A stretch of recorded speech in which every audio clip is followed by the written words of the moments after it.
80 minute অর্থমন্ত্রী ভাঁট বকেছেন, মুখ্যমন্ত্রী বলছেন এটা হামটি ডামটি বাজেট। এই শব্দবন্ধই প্রমাণ করে দিচ্ছে, শব্দ চয়নই প্রমাণ করে দিচ্ছে তৃণমূলের রাজনৈতিক সংস্কৃতি কি, রাজনৈতিক রুচি কি, এবং তৃণমূল কংগ্রেস বাজেট সম্পর্কে ধ্যান ধারণা কি। এই বাজেট উন্নয়নের বাজেট, এই বাজেট জীবনে গতি আনার বাজেট, এই বাজেট পশ্চিমবঙ্গকে ভবিষ্যতে বিকশিত করবে, কিন্তু ওই সরকারটা থাকলে পারবে না। দাদা দুটো আরেকটা বাক্য পুরোটা শুনলেন আপনি? দেখুন, আমি তো পশ্চিমবঙ্গবাসী। গত বছর একটা স্লোগান শুনেছিলাম, চাইনা মোদের বুলেট কার, মমতা দিয়ে আরেকবার। বুলেট ট্রেন চলবে। বঞ্চিত, অবহেলিত, উপেক্ষিত উত্তরবঙ্গ থেকে বুলেট কার, শিলিগুড়ি থেকে বারাণসী, বারাণসী থেকে দিল্লি, আরেকটা নতুন ফ্রেট করিডোর ডানকুনি থেকে।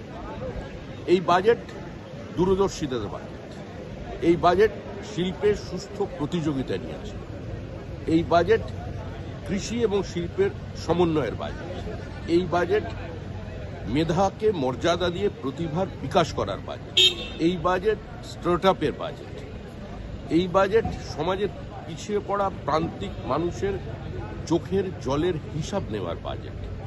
এই বাজেট ভারতবর্ষের অর্থনীতিকে আরও গতিশীল করবে, ভারতবর্ষের বিনিয়োগ বাড়বে এবং সামগ্রিকভাবে আধুনিকতা এবং আমাদের দেশের যে নিজস্বতা, যে ইন্ডিজিনিয়াস যে টেকনোলজি আছে, সেটাকেই আপনার এই বাজেট নিঃসন্দেহে রপ্তানি বাড়াবে। দাদা, তৃণমূল কংগ্রেস যে এটাতে বঞ্চিত হয়েছে বাংলা, যেটা তারা অপেক্ষা করেছেন সেটা পাননি, বাংলা বঞ্চিত এই বাজেটে। আমরা জানি তৃণমূলের ছানির অপারেশনটা জরুরি, কিন্তু কানেও যে সমস্যা এটা আগে বুঝে উঠতে পারি।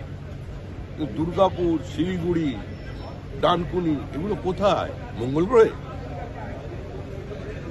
এই বাজেট তো পশ্চিমবঙ্গকে আরো বিকশিত করার বাজেট, কিন্তু এটা হবে না। আসল বাজেট হবে যেটা, সেটা হবে মে মাসে, এই সরকারটাকে বিসর্জন দেওয়ার পর বিকশিত ভারতের সঙ্গে বিকশিত পশ্চিমবঙ্গের বাজেট।